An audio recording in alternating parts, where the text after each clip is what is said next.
G'day guys, welcome back to the channel and welcome to another sunny day in Melbourne, Australia. So I've had the GS now for about 3 months and I'm starting to accessorize as I go.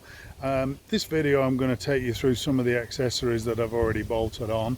Kind of small stuff really, but the major item that I was looking at was some luggage in the form of panniers. I'm hoping to do a road trip down the Great Ocean Road in the next few weeks, so I'm going to need things like a tent, a sleeping bag, quite bulky items. So I looked at a few different types of panniers, the hard luggage, sort of like the BMW, aluminium, the Boomot, that sort of stuff. And then I also looked at another company called Lone Rider, and they do a series of bags called Moto bags.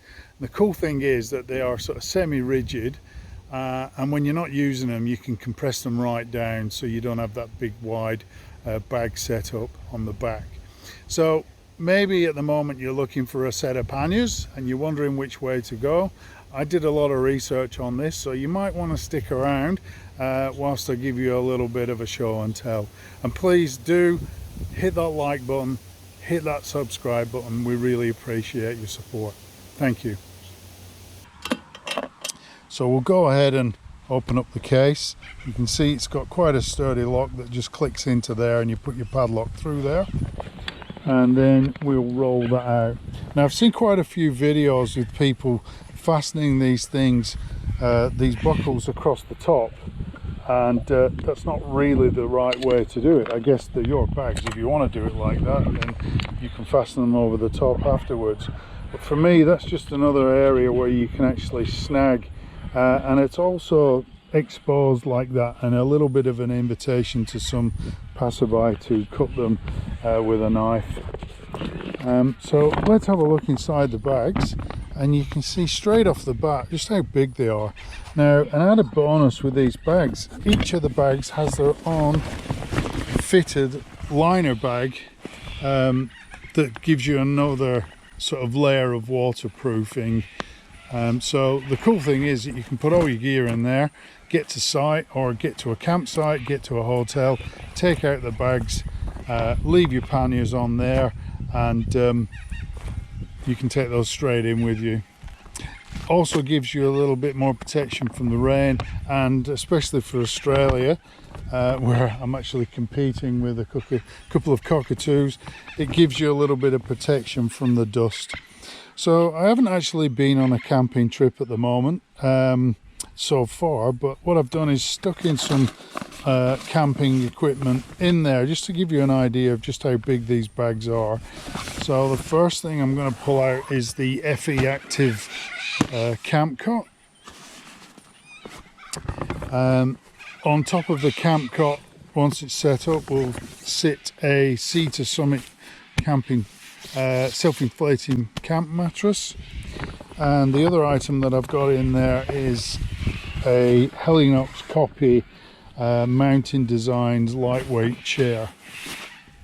So you can see they're quite big items, and that all fits in the back with plenty of room to spare for other items as well. The final thing I've got in there is a piece of plywood which I've put together to give me a flat surface to cook on. So that's the bags. Another bonus to these, I guess, is the fact that you can take out some stiffeners that come with the bags that keep them rigid. They're velcroed in there. I won't do that right now because it's quite tricky. And then once you've done that, you can come around to the side here, compress the bags, and these straps squash them into about this sort of size. Another addition, what I thought was a really good addition, is these reflectors that they supply. I would have preferred some red ones at the rear and some white ones at the front. I'm not sure how legal that is in Australia, so Lone Rider, you might want to think about that in future. Just moving through and give you a little shot of how these bolt on. Super simple to bolt on. They're not really a sort of a quick detachable item, but once you've lined up where everything goes, then you've only got 8 sort of nuts on each of the bags to unscrew to take them off, or you can compress them down, whichever you prefer. I'll probably end up taking them off when I'm not using them. So that's about it, guys. I hope you've liked the review. Oh, the one little bonus item there actually comes with a Velcro hook and loop pad, so you can put on patches.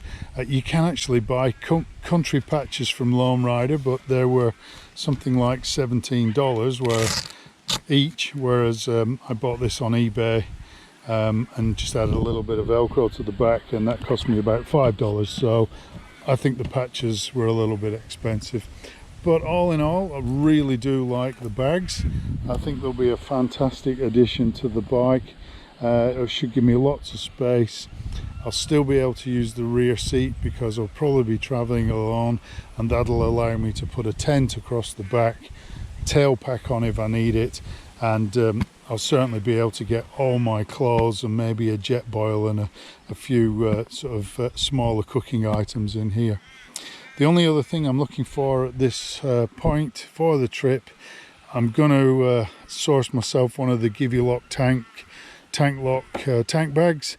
That way I can put my GoPro stuff in there and then run a power hub in there and get everything charged whilst I'm on the move. Alright guys, so a little bit tricky this video. I've been competing with some of the Australian wildlife. Hope you've enjoyed the walk around of the BMW and the Lone Rider bags. If you did, again, thanks for visiting. Hit the subscribe button, hit the like button, and hit that little bell and you'll get a notification when I upload new videos. As always, ride safe and have a great day.